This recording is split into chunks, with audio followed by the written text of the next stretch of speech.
Olá, sejam bem-vindos à nossa prática de leitura do gráfico e espero estar colaborando aí para a melhora dos resultados de alguns, né, contribuindo de alguma forma para que as pessoas que se aventuram no universo do day trade tenham um pouco mais de sucesso e também evitem, né, fazer loucura e experimentar muito sofrimento e dor, né?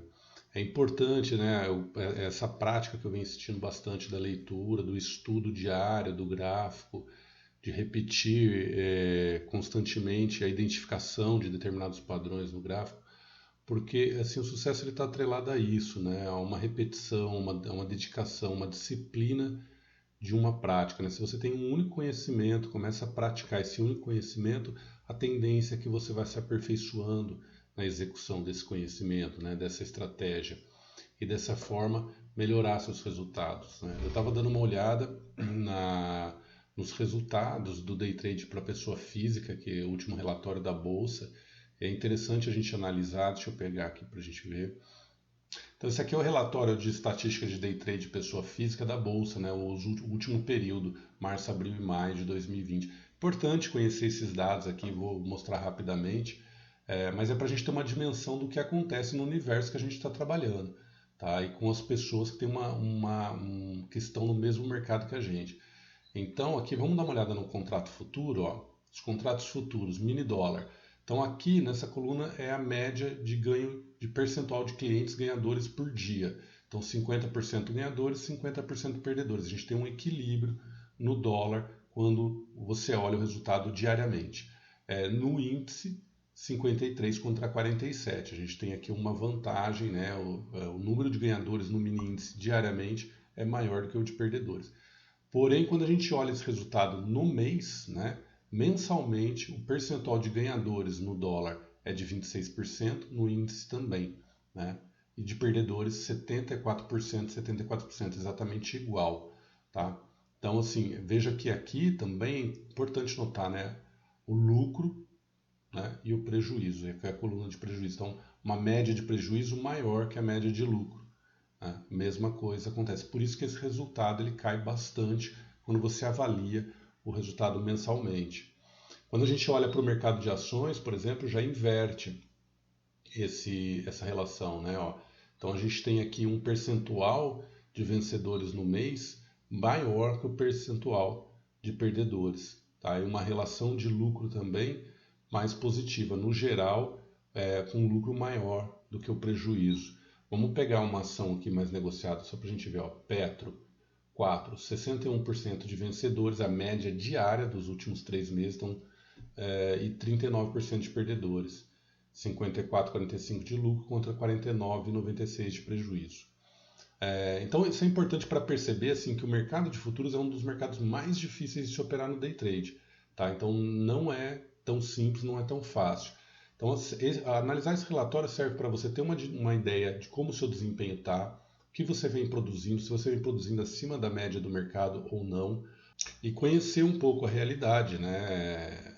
A gente vê por aí muita gente falando, né? Estratégia que ganha daqui, estratégia que ganha dali. Se fosse tão simples obter resultado nesse mercado, era só eu comprar um sistema ou uma estratégia X e esse número aqui ele seria bem maior, né? Então a gente vê aqui que um percentual de 26% que ganham no mercado executando day trade como pessoa física, né? A gente tem aí, eles têm um resultado, os ganhadores têm um resultado médio de R$ 206.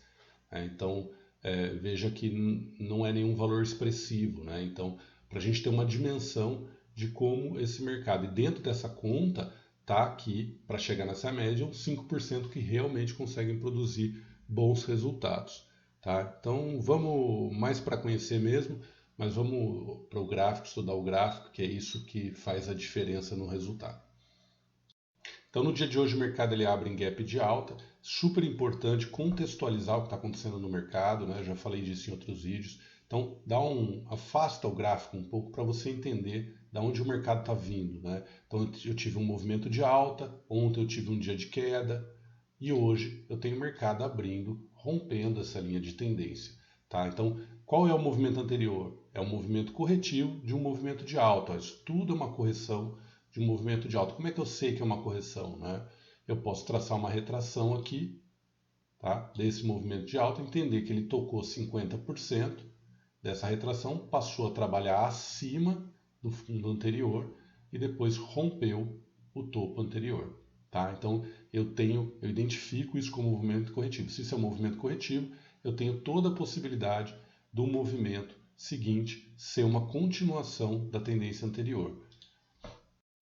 Então, ó, após a abertura, né, o mercado ele sobe um pouco, depois ele começa um movimento, né, de queda, mas nunca se afasta muito da média, né? Ele não faz esse tipo de movimento inclinado, né? Ele não deixa a média inclinar. Quando isso acontece, ele começa a se movimentar em torno da média, já falei isso em outros vídeos, é sinal que você está dentro de uma correção. Se você está dentro de uma correção, primeira coisa que você tem que organizar na cabeça é que assim, essa correção em algum momento ela termina. E quando ela terminar, a maior probabilidade é que ela dê sequência ao movimento anterior, que é o movimento de alta. Então, o que a gente faz? Começa a procurar o término dessa correção, tá? Então, e esse término ele é mais evidenciado em rompimentos. Então, a gente tem aqui, ó, o mercado fez um fundo, depois faz um fundo em nível superior. Aqui a gente tem um rompimento de um topo anterior, pullback, entrada para operação de compra. É uma operação que não anda e gera um stop. Errei a operação? Não. E aqui é super importante isso. Assim, não considere isso como um erro. Né? Erro é você não ser estopado nessa operação, você entrar e ela começar a voltar e você não sair dela. Tá? Entrei, fui estopado, maravilha. A gente domina o que a gente quer fazer, a estratégia que a gente vai usar no mercado. O que o mercado vai fazer, a gente não domina. Né? Então, assim, se você entra nessa e começa a olhar para isso como um erro, num próximo rompimento você não consegue pegar, porque a marca que fica na cabeça, na mente, é de que isso aqui foi um erro. Então é super importante catalogar isso, colocar no seu plano, no seu diário de trade, que você executou uma operação certa, de acordo com uma estratégia de rompimento, mas o resultado dela foi prejuízo. Né? Você não errou a operação você executou de maneira adequada. Tá? Então, o mercado em seguida encontra suporte nessa região, aí veja, já em nível superior ao fundo anterior, uma resistência nessa área. Tá? Aqui a gente tem o rompimento dessa resistência, pullback, entrada para uma operação de compra. Então veja a importância, né, que a gente falou. Eu errei aqui, fui estopado nessa operação aqui. Errei? Não. Se eu considero isso como erro, eu não consigo pegar essa. Eu vou achar que aqui também vai falhar.